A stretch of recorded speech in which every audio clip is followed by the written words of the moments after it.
All right, everyone, welcome back to another Watch and Talk here in Automotive Anatomy. I'm just gonna pretend like this is not the third time that I had to do this. The first time I got interrupted. The second time I dropped the GoPro and the freaking battery came out. So, yeah, it's late at night, so I'm very tired. But this whole week I've been just having a lot of thoughts about just a whole bunch of different things, and I thought I'd share with you guys. For some of you may or may not know, there's been very high winds, and in LA County in California, there's three different sets of fires. And let me just start off by saying that I'm sending positive vibes and prayers to those families that are affected by it. The fire, whether they lost their home, they're thinking about maybe losing their home, they had to evacuate, but also to the first responders that are working endlessly and around the clock right now to save other people and save other people's properties or pets or whatever the case may be. And one of the things that I'm frustrated by, the whole the whole premises of this conversation, it revolves around a quote that I keep thinking to myself, and I shared this on a drive and talk that I did with my friend Rafa. No one's coming to save you, and I know it's so simple, but to me holds so much meaning for different reasons, and I'll tell you guys. Number one, with the natural disasters, you just feel like there's no control. Like you have no control. The wind, the temperature, uh, the environment kind of determines, where it goes and how big of a damage, and where and how fast or how slow can the first responders contain it, right? So to me, that almost feels like there's almost no sense of control, and you're at the mercy of Mother Nature. That's number one. So that's one way of, I guess, no one's there's no way you have control over anything, and so therefore don't expect anybody to try to control it for you per se. Number two, or first responders. Honestly, I feel like we as a country, we, as much as I love America, I'm not naive. This is not the best place to live in the entire world. There's other places that offer different type of quality of life. Maybe they're not super capitalistic, or maybe they are. I don't know. But there's obviously other places in the world that are beautiful, and it provides you a lot of opportunities. But that being said, as a country of so many opportunities and wealth, I think that we do a disservice to our actual heroes, which is first responders and things like that. I just, I've been thinking about the fact that right now there's fire people, first responders that are working nonstop. They're working late hours, they're tired, a little bit of, maybe pride goes in where like, no, I can continue to help. Um, but at the end of the day, what if they get injured? 3 months from now, the fire's gone. They did a great job, but their backs, their backs are still gonna get messed up because they picked up a ladder the wrong way. They fell down when they were trying to go up a roof, or they fell down when they were going down the hill trying to contain the fire. And what do we do? What do we just say? Oh, well, thoughts and prayers, thanks. A little post on social media, and then we go about our ways, and we don't really think about the emotional. I mean, what if they see somebody burn down and burn in right in front of them? And now you might be thinking, guys, you're definitely thinking too much, bro. I do. I guess that's my personality. But it allows me to really consider and reevaluate what I'm doing and why I'm doing things. Aside from sending two DMs to two different people on social media, like, hey man, let me know if you need something. I haven't done anything. I'm still doing my own routine. I come home, hang out with my kiddo, and shower, go to sleep, and do the same thing all over again. And that's that's a lot of us. That's the reality. And the reality is that if I was in that situation, which I could, I live by an area that potentially could catch on fire. So right now I'm chilling, but tomorrow that could be me. I do think about the emotional stress that we go through as individuals. You know, one of my buddies, he's a nurse, and he's literally half a mile away from the fires, and I'm assuming he still has to go to work. Not like life doesn't stop because you're going through these horrendous situation, and somehow he's still expected to be this professional nurse saving other people's lives. Yeah, he needs to constantly be checking his phone to see if, you know, the wind hasn't pushed the fire the direction or whatever the case may be. And aside from obviously the material things come and go, but we say that, but we know that it's important to know that family and pets are the most important thing, you know, in paperwork. But let's not lie to ourselves. um, you see your house and your car burn down, like it takes an emotional stress. Yes, you're safe, your family's safe, but it just takes a horrible emotional stress. I can only imagine.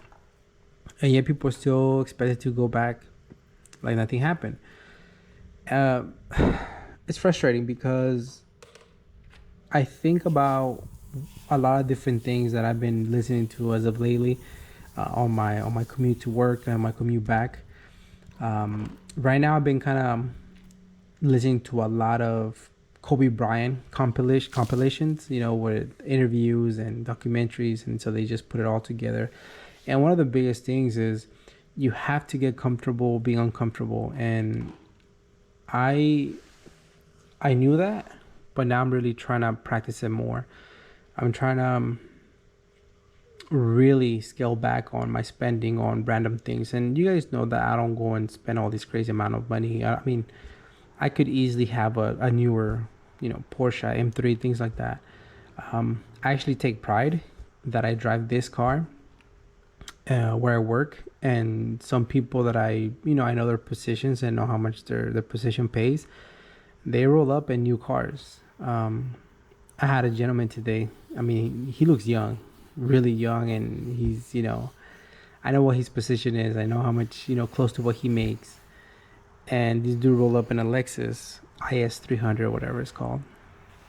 And, you know, it wasn't the newest one, but it was one of the newer ones. And he was standing by his car. You know, he likes the car, you know, it's cool. And so then I parked next to him. I got out, I said good morning, and I went about my way. But I get it. He's younger.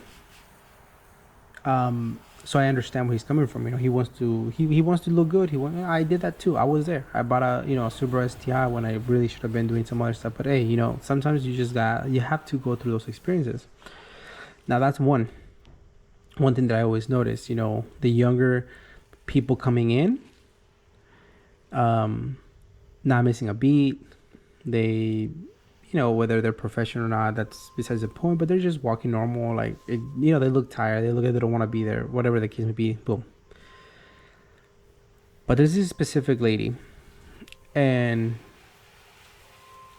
I'm one of those people that I like to get to work early. I don't know why. I don't like rushing. I get there 15, 20 minutes early. I chill in my car. I edit a lot of pictures, you know, schedule them for Instagram or whatever the case may be.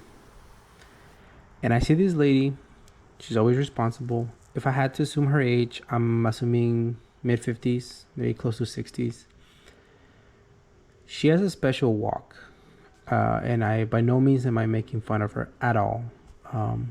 But she almost walks side to side because she can't, you know, fully take steps. And every single time I see her every morning, because she's very responsible, she's there every morning, I get sad. I get upset.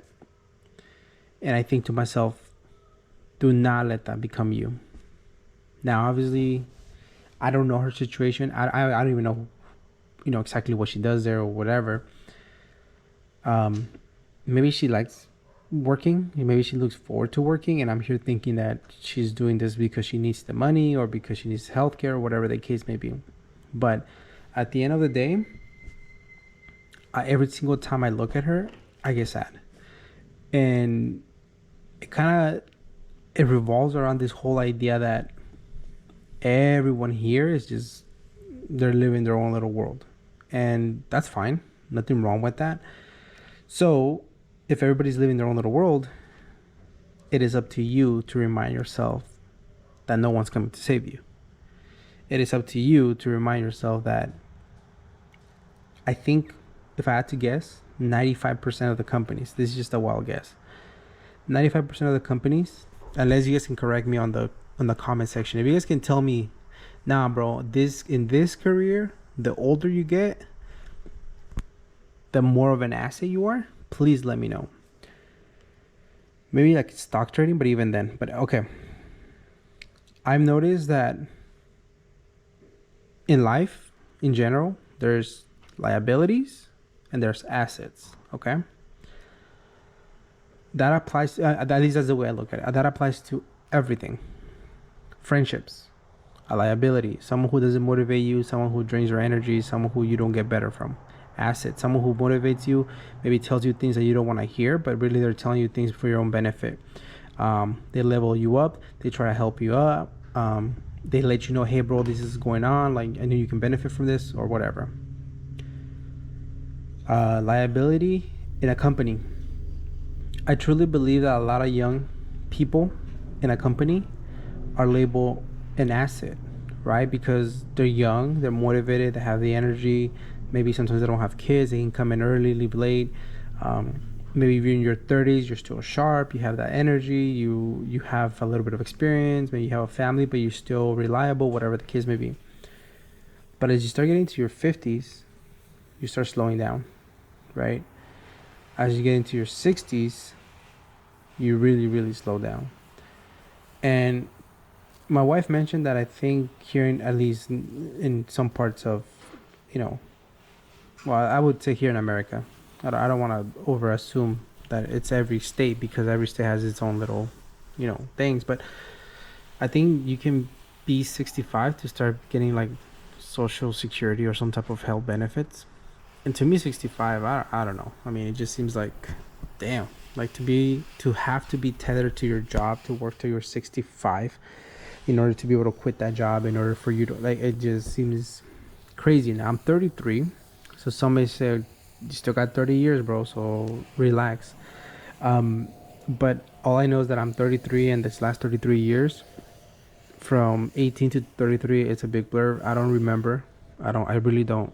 And now with my kid, like, my priority, not priorities, because if you have priorities, then you don't have a priority. But my priority is to build a future where I can spend with as much time with him. And I'm still trying to figure it out. I'm searching. I'm learning how to invest. I'm learning how to, spend my time. I'm still trying to figure it out. Because I'm very well aware that a lot of people depend on me, not just my immediate family members. But I truly believe that if you really want to be of service, you need to be a well-rounded individual. And yeah, I think that's kind of the position where I'm at right now. I'm just trying to figure out a way to better myself so I can be in a better position in the not near future, but I'm aiming for 10 years, which again sounds like a long time, but it's not. I'll be 43. And there's days that I'm tired. I'm like, I don't want to go to work. I'm like, bro, like, you're only 33. Like, imagine when you're 53. And so then that's the motivation to say, hey, as much as I want that type of car, as much as I want those type of wheels, as much as I want that type of trip. Again, I may be overthinking it. That's fine. But again, it gives me that sense of clarity when I see natural disasters like the ones that are happening. When I see these older, individual walking very slowly to go to work, because for whatever reason, she still has to work. Again, maybe she loves what she does and so does not work for her. Kudos to you. But I know myself that if I couldn't walk as much, I don't want to be dealing with people. I don't want to be dealing with this. I don't want to be dealing with that. So again, it gives me that motivation to, by the time I'm 50, hopefully, not hopefully, but it's going to work. I'll have a couple of my investments, I guess, or my ideas play into fruition. And I would be lying to you guys to tell you that I know exactly what I'm doing, because I don't. Even making a little revenue from this YouTube channel helps me a ton. Yes, I have to pay taxes, whatever the case may be, right? Um, but it helps me a ton because it has given me accessibility to networking with people that I would never, ever, ever imagine of meeting. Um, and just from just different people, like my buddy Peter, we discuss a lot about investing and just planning for the future. Francisco Mata, like he's helped me so much. He practically, rebuilt my car a couple of times now. My buddy Juan, which sadly we haven't been able to go on like brunch and coffee, but he saved Jackie. If it wasn't for him, Jackie would be in the junkyard. So uh, that among so many other people that I've been able to just connect over the years, and it's all because of this YouTube channel. So again, I'm trying to just make sure that I put myself in a situation where I need to rely less and less on people, whether it's my job, whether it's, you know, I don't know, family members or whatever the case may be. That's the ultimate goal, at least for me. And every single time there's some type of natural disaster, I'm always reminded, man, I need to have, a generator, or I need to have canned food, I need to have water, I need to, like, every single time. But then I don't do it. You know why? Because the threat or the danger goes away, and I'm just like, um but the reality is that especially as you get older, life doesn't get any easier. And like I said, a company will see you as an asset at first, but once you get to a certain age, man, and you're making more money, and maybe you're not as moldable, or you don't want to change your ways, or whatever the case may be, you become a liability. And so now they're kind of start removing you. And so these, firefighters that we're praising so much right now, if they're 20 years old, dude, they can't handle it. They're going to work 16, 20-hour shifts back to back. And, great. But what if they're 52? They're going to look at them like, hey, man, like, we're paying you all this money and you're not moving as fast, blah, blah. I don't know. Those are some of the thoughts that I just had in the back of my head. So I hope everyone stays safe. I hope these fires end fast. I hope the first responders, are also safe. Just thank you for allowing me to vent. And again, take care of yourself, because no one's coming to save you. Peace out, everyone.